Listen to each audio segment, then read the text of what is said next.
go ahead and get started. So I'm Jamie Bolden. I'm the director for SFA Center for Career and Professional Development. So we're excited to have you all here. This is a new venture for us to be doing a speaker remotely and to have other participants remotely. And so we're gonna try it out tonight and see how it goes. But I'm gonna introduce our speaker. So Chris Misterek is a self-taught UX web designer who works for a tech startup in Arizona. But he did not get started there. For about 13 years, he was basically a full-time musician. While he loved his full-time job, it became clear that he would need to make more money to support his 3 daughters as a single parent. So that's when he turned to web design, and he started learning everything he could about 5 years ago, and then began freelancing in his free time shortly thereafter. And so that's led him where he is today. So now instead of freelancing in his spare time, he teaches other people how to take the same path that he did at selfmadewebdesigner.com. He loves the idea of helping people to find breakthrough in their lives through the gig economy, and has devoted himself to helping others find the life change that he has through web design. So I'm pleased to introduce Chris to you guys. Hey everybody, so good to be here with you. It's a little weird because everybody is facing away from me, and so I'm just going to turn to the side and just kind of so we can all be in this together. But no, thank you, Jamie. So happy to be on with you guys. I've known Jamie for over a few decades, and so I can easily say that you guys are in good hands there at SFA. Grew up in the same hometown as she did, went to the same high school. We took the same AP classes together, and I'm pretty sure she would help me out on a lot of the stuff that we worked on in homework. So thanks for that, Jamie. Excited to talk to you guys today about something that's really near and dear to my heart. And that is the freelance and the gig economy. Can everybody see my slides okay? Okay, cool. So freelancing for me has been something that's been transformational. As Jamie mentioned, I went from not making a lot of money, worrying about where my money was going to come from, to really finding a lot of independence and financial breakthrough through the gig economy. But before we dive in like too crazy, I wanted to kind of introduce you to who I am, because my story actually has a lot to do with how I got here. So this is my family. As you can see from the photo, we're all super serious. All we do is study and listen to NPR. No, obviously that's not true at all.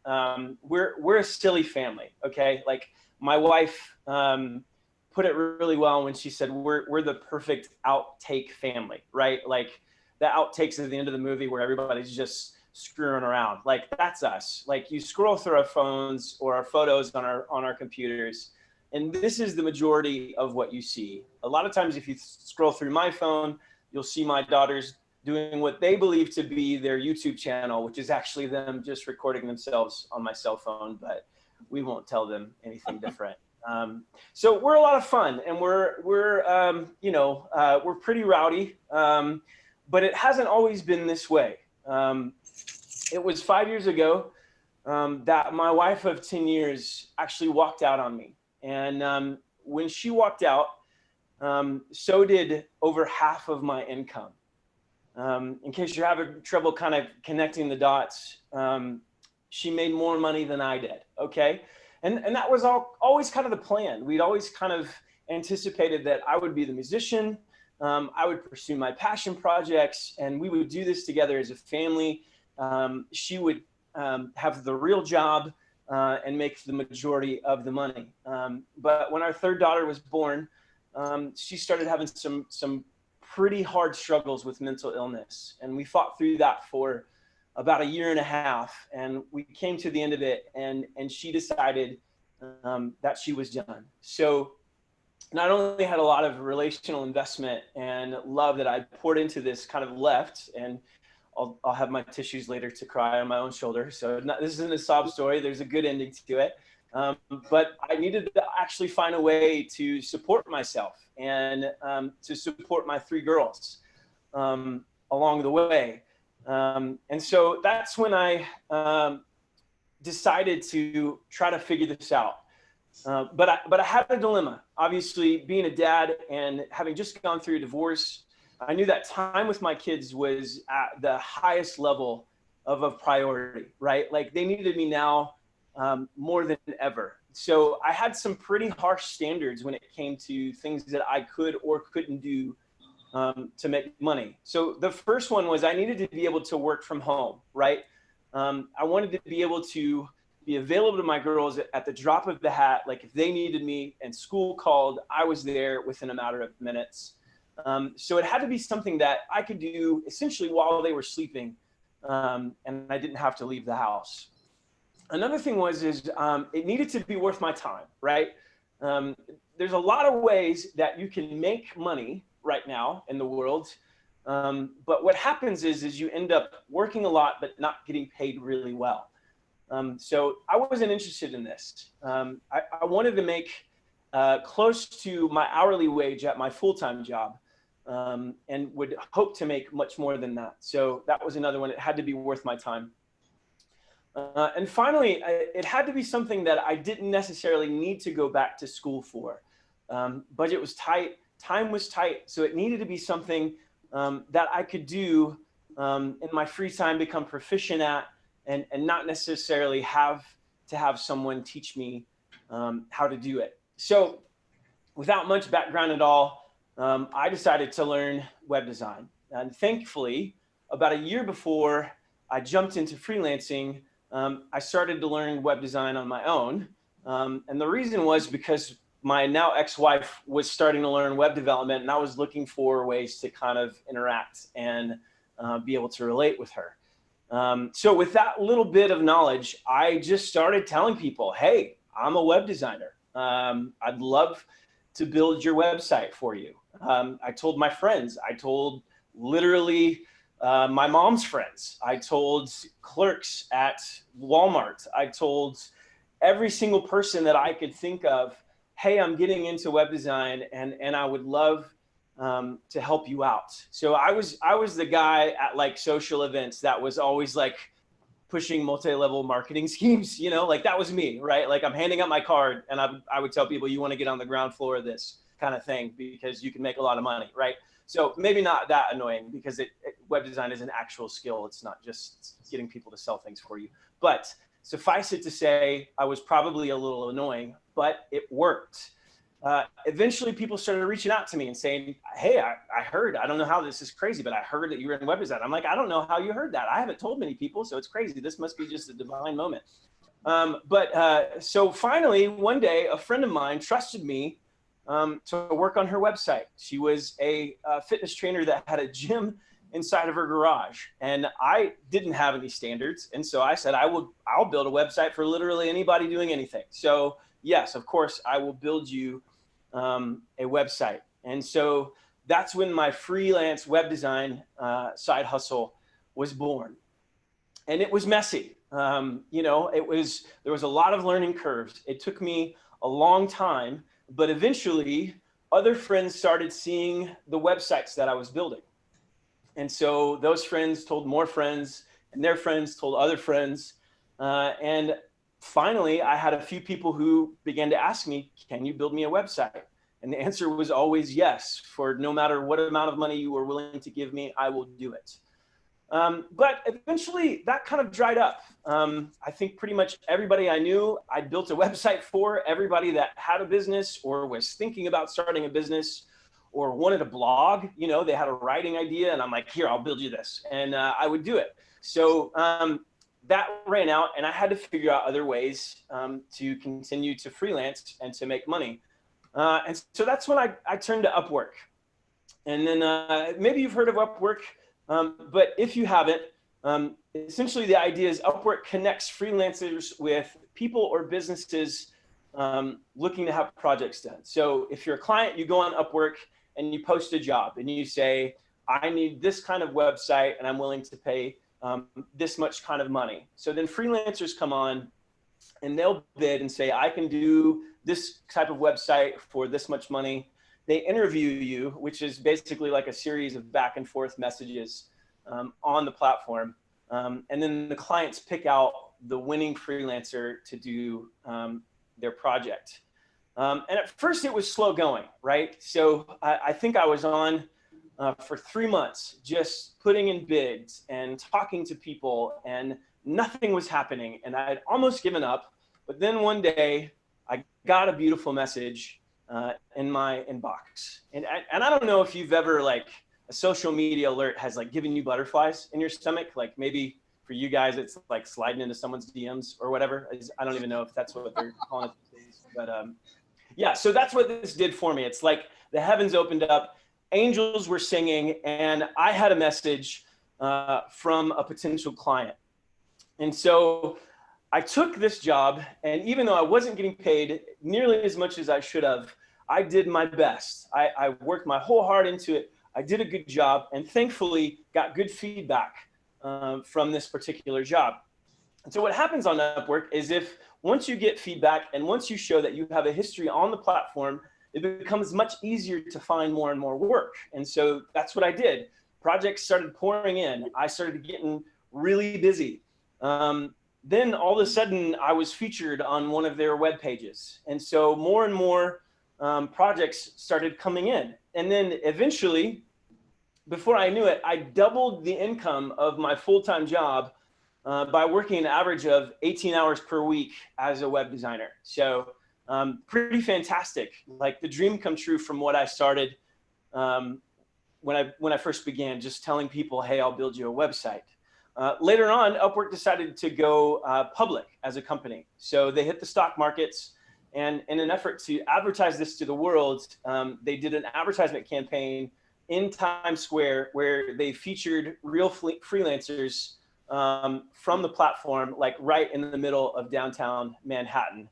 And so that's me, in case you're wondering. My mom was super, super proud, and we sent that image to everybody we possibly could. And in case you're wondering, no, I didn't do logo design and branding. For some reason, they got it wrong, but heck, who cares? Like, my face was in Times Square. Like, I was super excited. And this all because of the gig economy. And a little bit later, I was able to take the portfolio I built as a part-time freelance web designer and land the full-time position that I have as a UX web designer at a company called Show It, which is literally 4 miles away from my home. So there's me again, having fun. I actually designed this page. It's a little bit weird when you're designing a page and you're like featuring yourself, but whatever, you know, I'll take it. So again, all of this because of the gig economy, because of freelancing.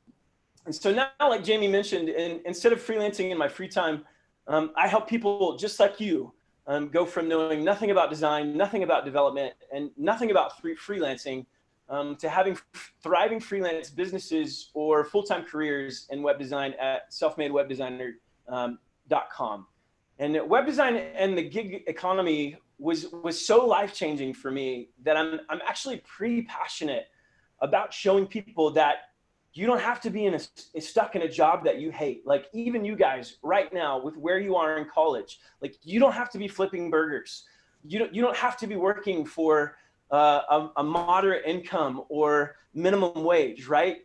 Like, with the gig economy, there is literally more opportunities available than ever before, right? Like, you could be making a decent amount of money while you're still going to school full-time. Or let's say one day you graduate and you want to pursue a passion project like I did. I was a full-time musician for 13 years.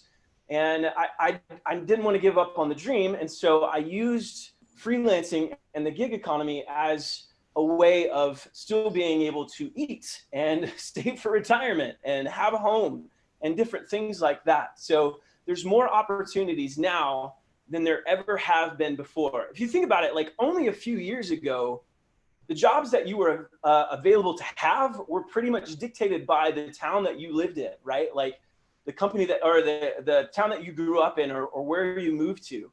But that's not the case anymore. I've had clients from London. I've had clients from Sydney, from Canada, all over the world, East Coast, West Coast, all because of the gig economy. So let's talk about this and kind of dive into what we mean when we say freelancing and the gig economy.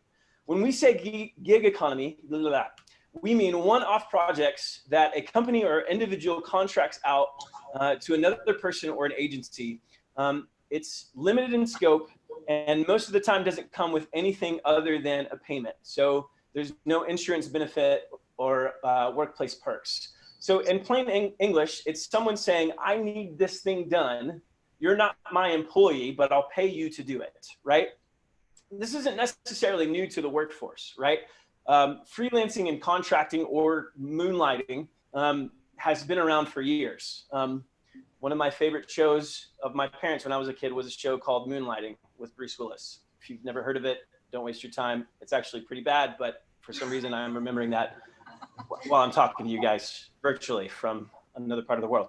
But things like freelancing and the gig economy today are drastically different in scope and in the way that they're done, right? So a study by Intuit showed that by 2020, 40% of the American workforce would identify as independent contractors. So now more than ever, people are opting out of the traditional lifelong career, and instead they're contracting themselves out to the highest bidder per job. And I would say that even more so today, people are changing companies quicker than they ever have been before. And a lot of times it's because of what has developed from the gig economy, from freelancing, and what's happening in the world. And I think there's a few reasons for that. Number one, I think the online marketplace has opened up the opportunity for everybody, right? No matter where you are in the world, there's an opportunity for you to buy a computer, get online, and sell your services.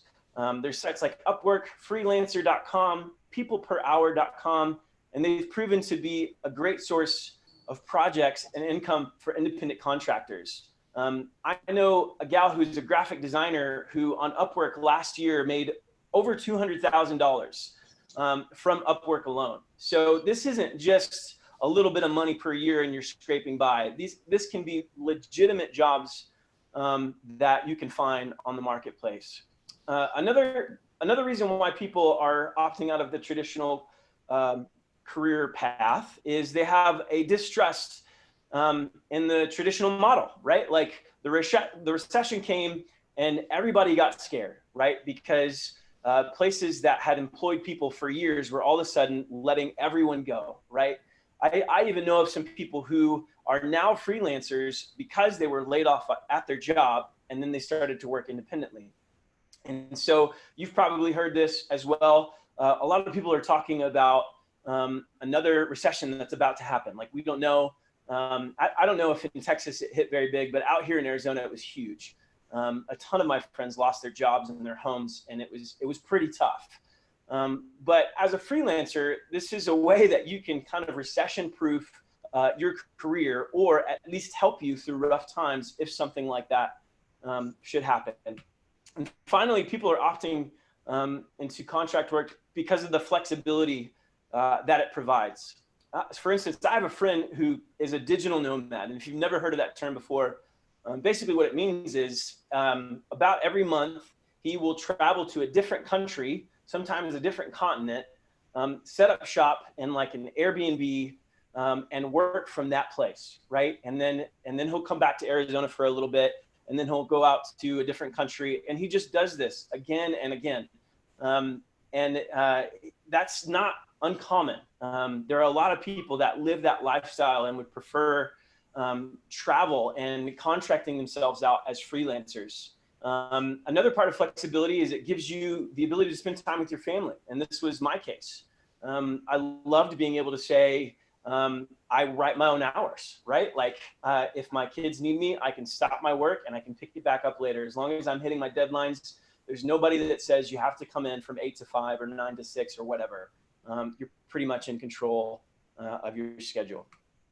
So you all might be coming to the point in your education where you're kind of having to ask yourself tough questions about what's next, right? Like maybe you might be getting close to graduating, or you're trying to figure out what you want to do in a lifelong career. You might be considering changing majors even and saying, okay, Does my major line up with what I'm actually going to be interested in for a career? And trust me, like everyone goes through this, right? I remember the exact same emotions that probably some of you are experiencing right now. And let me just be like a little encourager, a little coach in your corner, and just say, it's all going to be okay, right? Just take a deep breath. Like everything's going to be fine. Okay. And one of the reasons why it's all going to be okay is because you've got options, right? Like you're no longer dependent upon some company to show you grace for you to make a living, right? I want to introduce you to somebody that I met. This is Steve. Steve came to me after graduating with a product design degree from a school in California. And while he was looking for work, he wanted to make money by freelancing and also to gain some experience to make himself more appealable to future employers. And so I spent some time with Steve just talking about strategy. He was trying to find gigs on Upwork and was having a tough time. And so we got on Upwork. We talked about the different things that I've done, the different methods that I've used. And thankfully enough, about 2 weeks after this, I got this message from Steve. And if you can't read it, if the screen's too small, let me just summarize it. He said, "Thank you for helping me. I've gotten a job," and I'm pretty sure it had to do with our conversation. And this is the kind of messages that I love getting from people, is to prove to themselves that they can do this kind of thing. And I want to encourage you guys that you can do this kind of thing too, right? It's not out of reach. And my encouragement as well would be, if you don't have a job lined up right after you're done with school, why not start freelancing right now? Like, it will help you build skills. It will help you build experience. And there's nothing bad about making some money in your spare time. So I want to encourage you guys to do that. So you might be asking right now, okay, what do I do in freelance? Like, how do I do this? So there's kind of two methods, right? And the first one I would call the quick and dirty method, okay? And for these jobs, you don't really need to have a lot of skills, right? Really anybody could do them. If you have a car, if you have a computer, or if you have a cell phone, then you could probably figure it out. And what I'm talking about is things like Uber or DoorDash. There's a website called swagbucks.com, which you literally go on, you take surveys, and they send you money. Another one is usertesting.com, where you go on websites, you test them out, and then you give them feedback. So some great things about this are you can get started quickly. You don't need any special skills. But the hard thing about it is that they don't really pay well. Again, it's a lot of work and not a lot of payoff. The other thing about it is that there's lots of competition. Like, you will be up against not just thousands, but millions of people who are trying to do the same thing that you are. There are so many subs on Reddit that are completely devoted to teaching people how to make a little bit of money on these sites. So while it's easy to get paid, it's not necessarily easy to get paid well. And finally, it's not really a long-term option. This isn't something that you can do and make enough money to support you and your family for the long haul. The Uber drivers that I've talked to, they've said they only make a few $1,000s a week, but they're working like 90 hours driving. So they're killing their cars and they're not making a ton of money, and they have to do it a lot. So the other option is a skills-based freelancing. So these would be things like copywriting or digital marketing. You could be a virtual assistant, or my personal favorite, a web designer, right? These are things that you have to put in some effort, but over the long haul, they're going to pay off a lot better. Some upsides about these are mostly they're free to learn, right? There's more resources out there than there ever has been, right? Like when I was growing up, if you wanted to learn anything new, your family had to be rich and buy encyclopedias, okay? And like my family did that for a little bit, and then my parents found out that we weren't actually reading them, and so they stopped. It was a subscription-based thing. You paid like so much money per month. And so like past the letter K, like I don't know anything, right? Like, but you guys have so much available to you. There are free courses out there everywhere to be able to learn stuff. Another thing is that there's tons of opportunity. Like I mentioned before, there's online marketplaces, people per hour, freelancer.com, Upwork, all over the place. You don't have to search very hard. You could Google sites for freelancers and 10 will show up that are awesome opportunities. Another great thing about it is that you can use what you do, like I did, to advance or pivot your career. So let's say, for instance, you're not 100% sold on having a career for the rest of your life in whatever you're choosing to major in right now. Freelancing is a good opportunity to try some things out and see if you like it, and eventually down the road, pivot to another opportunity. A few cons or a few downfalls about this: it takes some time to get going. I typically say it could take anywhere from 6 months to a year to start making substantial income. But the truth is that the more patient you are and the more you work at it, the more it becomes a possibility for you to find success in it. And then finally, it can be a bit more stressful because you actually have to put effort and thought into what you're doing. So my suggestion would be to learn a skill that will sustain you for the long haul. Like if you're here today, you're probably already career-minded, right? Like you're not just looking to make a quick buck. But let me warn you, like freelancing can get tough. And it can be super enticing to go the easy route. But I promise you, if you find a skill you love and you stick with it, you will find success. You just have to be diligent. So the two questions I get most often are, what do I do and how do I get started? So let's talk about what do I do for a second. My encouragement is always to figure out what you enjoy doing, right? You can freelance in pretty much anything. So it's important that you find something that you love, because there will be downtimes. And if you don't love it, it's going to be hard to keep going. There were seasons when I was first getting started that I was getting paid pennies for my time, right? Because I was trying to prove to the world that I was worth the money that they were spending. And so in those seasons, I didn't really care because I just loved it, right? Like I just loved the idea of taking a blank web page and building something and having a fully functioning website that would serve a client and serve the community. And so that's what kept me going when I was first getting started. Another thing I'd say is try out something that aligns with what you're studying in school or your career. You know, why not start there? Because you'll come with a set of skills that you've already poured into, that you've already invested in yourself. And so you'll get to the end goal a little bit quicker. But the bottom line is just try something. People tell me all the time they're so afraid to make a wrong decision when it comes to what they choose to freelance in. And my encouragement is, if you don't know what to do, like put some options in a hat and pick one out and go for it, right?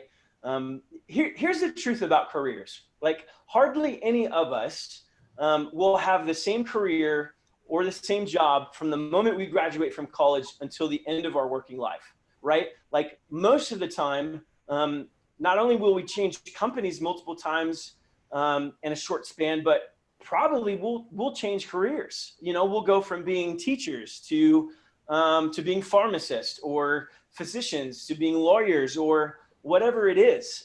Take me, for example. You know, I had my career for pretty much the entire working ages of my life, right? From the time I was 23 until the time I was 17. That's 13 years, right? Yeah, I think so. You know, it's not uncommon to not have it all figured out by the time that you're 20 or 21 or 22, right? So my suggestion is don't put so much weight on yourself to know exactly what you have to be doing right now, right? Try a lot of things. You've got plenty of time and plenty of opportunity to figure out what you really enjoy. And I promise you, eventually something will stick. Okay, how do I get started? So the first one's pretty obvious. Spend the time learning the skill, right? And I know college students like to say that they feel like they don't have any free time. And like just reality check, you have more free time now than you will ever have in your whole life, okay? Like I remember feeling that way when I was in college. And then I remember when I first had my kid, my first oldest born, and I remember feeling like, oh my gosh, I have no more time. And then I think back to like, what was I doing when we didn't have kids? Like, I felt like I didn't have any time then. And then I had 2 kids, and I thought back to when we just had 1 kid, and I'm like, I felt like I had no time when we had 1 kid. And like, there's never a season in life where you feel like you have plenty of time, right? So figure out ways to learn this stuff in your free time and develop your skills. And the second thing is start building some personal projects. One of the best things that I did when I first got started was after I had the basics, I would find websites that I liked and I would try to recreate them. So the same could be true no matter what you're doing, right? If you're interested in copywriting, start a blog and start writing copy. If you're interested in digital marketing, like learn some things about conversion and learn some things about the psychology of the user, right? Like there's so many things that you can begin doing to build projects that you're then able to show people, here's some things that I've done and nobody paid me for it, right? But you still have a little bit of experience in your back pocket. And then finally, do what I did. Build projects for the people that you know, right? Tell everybody and their mama that you are getting started in something and you are looking for this work, right? There's the quote that says, when you're first building a bouquet, you pick flowers from what's nearest to you, right? And so that would be my encouragement to all of you guys is find some people. Like I literally wrote down a list of everyone I knew that owned a business. And then I just started texting them and saying, hey, I'm doing this thing. I would love to do this for you. Because the truth is, when somebody hires you as a freelancer, they're choosing whether or not they're going to trust you, right? Can I trust this person with this thing? And either you prove your trustworthiness through your portfolio or some testimonies, or you prove your trustworthiness through your relationship, right? And so if you have a good relationship with these people and they know you to be a trustworthy person, it's going to be a lot easier to convince them to allow you to help them with this thing than if you were to go to a complete stranger. And if you don't know a lot of people that trust you, you have other things to work on in your life, and it's a different webinar. Yeah, I'd love to just take a second, Jamie, and maybe take some questions and talk about some questions that you guys have. If not, I have plenty of questions ready to go. So you guys tell me. Does anyone have any questions? Okay. I'll get us started with one, Chris. Can you hear me okay? Yeah, absolutely. Okay. All right. So one thing I want to ask about is kind of how you handle budgeting. So one thing that is great about freelancing is that you can make a lot of money, but it comes in waves, right? Like this month, sure, I have this many clients and I have all this money coming in, but the next month it dries up a little bit and I don't have it coming in. So how have you handled, how did you handle that transition into kind of peaks and valleys within, your income? Right. Yeah, no, great question. And it's really a common thing for freelancers to struggle with this. So what I did was I looked at myself as a workplace, right? And my workplace had one employee, and that was me, right? And so anytime I would get paid, I wouldn't necessarily take that money and then spend it, right? Or put it into my own personal budget. My freelancing company had a budget, it had a bank account, and that's where the money would go to. And then I would pay myself at intervals according to how much I thought I was going to average for the year. So for instance, say I got a website and they were going to pay me $4,000. I wouldn't take that $4,000 right off the bat, right? I would put that $4,000 in my freelancing account. And then on dates that I had set to pay myself, I would take out $1,200, right? So that can kind of help you get over those pretty tough seasons where things go dry, and it takes some guessing at first because you don't really know how much you're going to average over a long season of time. When you're first getting started, I would say just put all of the money that you're making into an account if you can, until you are able to have a good idea of what the consistent income will be. Another thing about this is that you never, as a freelancer, want to spend 100% of your time working on projects. And this can be pretty tough because a lot of times clients will come to you and they'll need to have their jobs done like yesterday, right? And so they put a tight deadline on you and they just hope you figure it out, hope you lose sleep. But that's not really a sustainable model, excuse me, as a freelancer. So you always have to make sure that you've got time in your schedule to be looking for new work, even if you're right at the beginning of a big new project where you're going to make a lot of money from it. I just had a phone call with a guy, and this is a pretty common story, who he started as a freelancer and he had one really big client that sustained him for a few years. And then all of a sudden that client pulled away and decided, hey, we don't want to lose you anymore. And so the guy didn't know how he was going to make it. And so you never want to put all of your eggs in one basket, and you never want to get so project driven that you're not looking for new work along the way. So I think a follow-up I have to that is, so you said initially that you reached out to people that you knew and kind of built up a portfolio and a client base that way.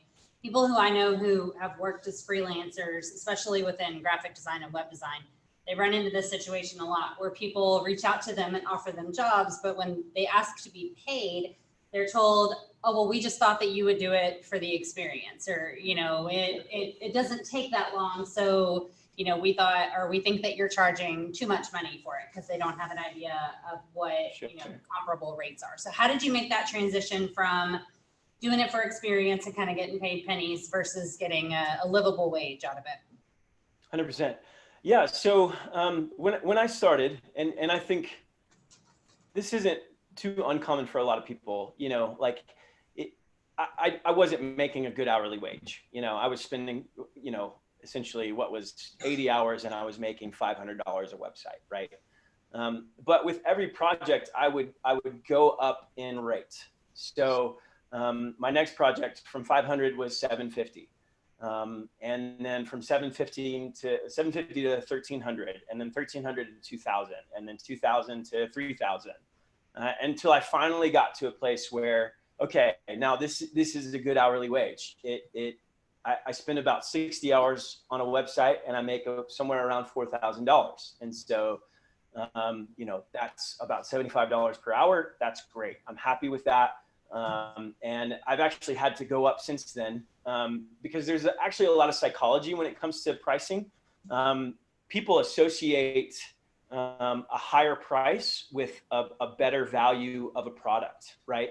And so you don't use this to manipulate people, but oftentimes freelancers charge way too little, and they need to up their rates at least double. Every time I've been scared to do it, but done it anyway, I've always gained more work from upping my rates than I have lost it. And so, yeah, you should never be afraid to ask for money. You know, like the experience is something that we hear quite often. Another thing we hear quite often is, I've got a lot of gigs lined up after this one. And so if you do this well for a cheap price, that's when the money will really come in. You know, and if you're at a point where no work is coming in and you want to take that, then I wouldn't fault you for it. But it's much better to have your standards and to stick to them, because oftentimes what happens is if you say yes to that, just a few days later, a really good gig comes in and you don't have time for it.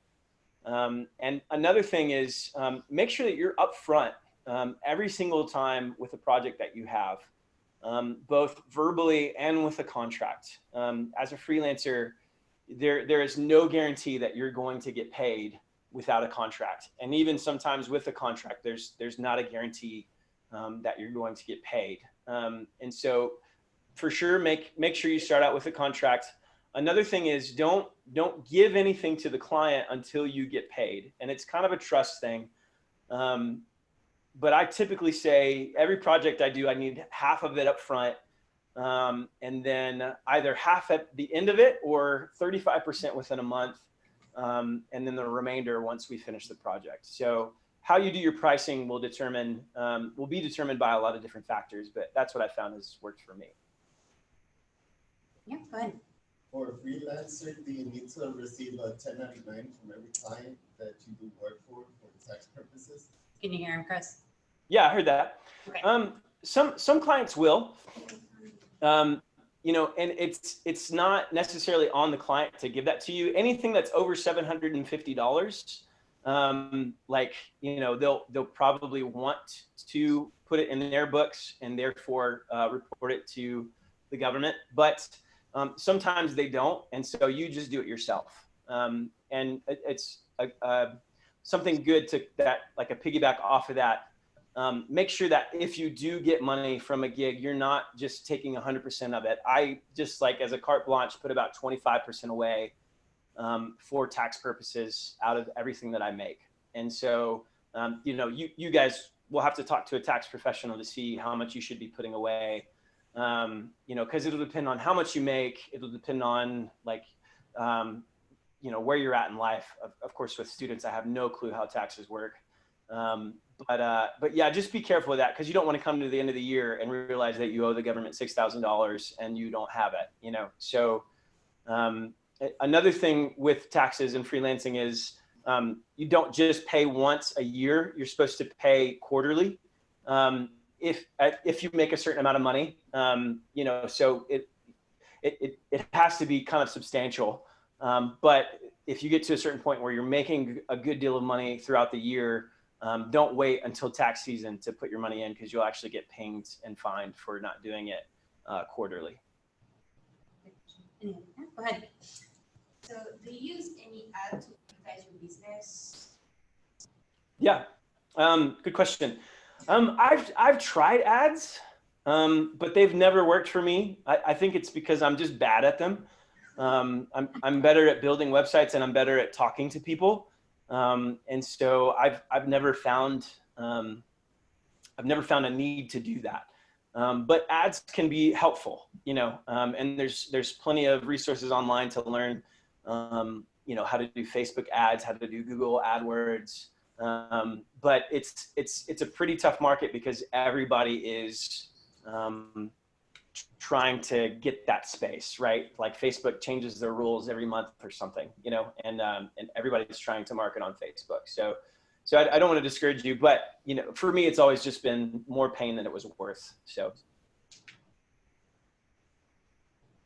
Chris, what does that process look like whenever you're initially talking to a prospective client? So do you do proposals? Do you do Zoom calls? Like, kind of how does that work for you? Yeah, everyone's different. And I tend to try to cater to what the client would prefer up to a certain point. I learned very early on that it's super important to have at least one call before you say yes to a client, because a lot of things can get lost in translation from messages and emails. So for instance, I had one client, and I mainly build websites on WordPress. And at the time, like, I hadn't done anything other than WordPress. And one client almost instantly hired me within the first text message. And so then a little bit later, she found out that I was building her a WordPress site, and she was upset, you know, and I thought we had communicated from the very beginning, like, hey, no, you know, I'm a WordPress website builder. So for sure, have an initial phone conversation. I have a list of questions that I ask every single client to make sure that I know where they're coming from, and have a good idea of if I can serve their needs, you know. And to be honest, like, for me, it's more about, am I the best person for this job, than it is about me trying to get a job, you know, because at the end of the day, I want my client to be served more than I want a paycheck, because money income will come and go, but your integrity lasts for a lifetime. So I'm honestly just trying to serve people as best as I can. And if I feel like I can do that, then I'll go for it. But I've turned clients away. But with that first initial conversation that you have with the client, it's super important to express your value. And here's what I mean about that. A lot of times I see a lot of freelancers make this mistake. So for instance, web developers or web designers, they'll come and they'll say, I know JavaScript, and I know HTML and CSS, I know Python, I know Ruby on Rails, and this is how many years experience I have. But here's the truth. Nobody cares, right? Like nobody cares how much experience you have or what companies you've built, what website for who. It doesn't matter. All they want to know is, can you help me or my business move forward in life, right? Like that's the question in their minds. And so you don't communicate skill or experience, you communicate how what you can do adds value to their lives, right? It's similar to the old adage of like, nobody buys a drill because they want a drill, right? People buy a drill because they want to put a hole in the wall, right? Like that's what they're after. And for me, nobody wanted to hire me because they wanted a website, right? Like, no, they want to move their business forward and they want to use their online platform to do that. So a lot of times, my first conversation with them will be like, hey, just so you know, I'm a web designer, but I have a background in a degree in business management. And so a lot of times what I do with websites is I will try to think about how can I help you move your company forward versus how can I build a pretty website? Because at the end of the day, if a pretty website doesn't make you any money, it's worthless, right? And so that got me a lot of jobs. That spoke to a lot of people because they knew I was focused on their real need, right? What they truly wanted from me. So hope that's helpful. Questions? I got plenty, but I don't want to give you all a chance to ask some questions in there. Okay. Another question I have is about kind of what sort of tips do you have for them on time management? So one thing about freelancing is that can be enticing to people is that you don't have someone telling you what to do and when to do it. But the other downfall of it is you don't have someone telling you what to do and when to do it. And so how do you effectively manage your time as a freelancer? Yeah, that's a great question. And to be honest, like I'm not great at this, right? Like I'm the free-spirited creative musician, right? Who just wanted to play his guitar all day, right? And so it is something that you do have to work for and try to figure out different ways to manage your time. Something that I've learned that works for me is building out my schedule, so knowing that, so for instance, I would say my kids went to bed at 8:30. And so from 8:30 to 9 was my free time, right? From 9 until 10:30, I was working on one project. From 10:30 to 12:30, I was working on another project, so on and so forth. So I would try to give myself little boundaries and essentially review every day. How good did I do at sticking to my schedule, and try to make adjustments based on my dreams versus my reality. Maybe I was over guessing or under guessing how much time I needed to spend on one site. So it's an ongoing thing that it's like maintenance. It's like cleaning out your garage or cleaning out your backpack or whatever, like you just got to do it every once in a while and make sure that you're sticking to task. But there's some great things that you can put on your computer to like keep you from social media, on your phones as well, from those distractions, things that are going to kind of pull you out of your zone. A great book to read, if you guys don't have enough books to read being in college, is a book by Cal Newport called Deep Work. And he talks a lot about how to stay focused and how to utilize your free time. So rather than, sitting on a bus or driving in your car, listening to music, listen to a podcast, or be actively thinking about a project that you're working on and what you're going to be doing next for it. So I think a lot of times our time is a lot less about not having enough free time and a lot more about how we're managing it. And even as a single dad with 3 daughters, a full-time job, and then a demanding freelance job, like there was ways that I was able to find free time. I was at a conference this last week, and a speaker asked, how many of you feel like you don't have any free time? And everybody raised their hands. And then he asked a follow-up question, and it was, how many of you watched a Netflix show this last week? And everybody raised their hands, So a lot of times it's not necessarily that we don't have the time. It's that we've got to use critical thinking and not just default to the frontal cortex of our brains of like, oh, I want to zone out on the television or whatever. So I hope that answers your question. I have one final question. Anybody else have another question before I ask my last one? Okay, so Chris, what would you have done differently? So looking back over the last several years and having built this up successfully, what are one or two things that maybe looking back you would have done differently that maybe this group of students can learn from? Yeah, no, great question. I think in the beginning, there was a few things that I was scared of that I didn't need to be. So in geeky language, like I was afraid of learning certain areas of development because I thought I wouldn't be able to do it. And then I came to where I'm at now, and I had a few guys show me just how easy it was. And I was like, why did I never do this until now? And I think that can be true of a lot of different areas, or freelancing in general, is that there's a lot of fear associated with, am I going to be good at this? Is somebody going to be willing to pay me? The whole reason why I started Self-Made Web Designer was because a friend who works in the same company as I do, who's actually in college right now, who's going to school to be a software engineer. We were talking in a hot tub one night. Don't ask why we were in a hot tub. It was all work-related stuff. And I said, why aren't you freelancing? Like you know more than I did when I first got started. And he said, to be honest, I'm just afraid. I'm afraid that I'm going to make a mistake. I'm afraid that I'm not going to know what to do on a project. And I was like, man, let me help you through this process.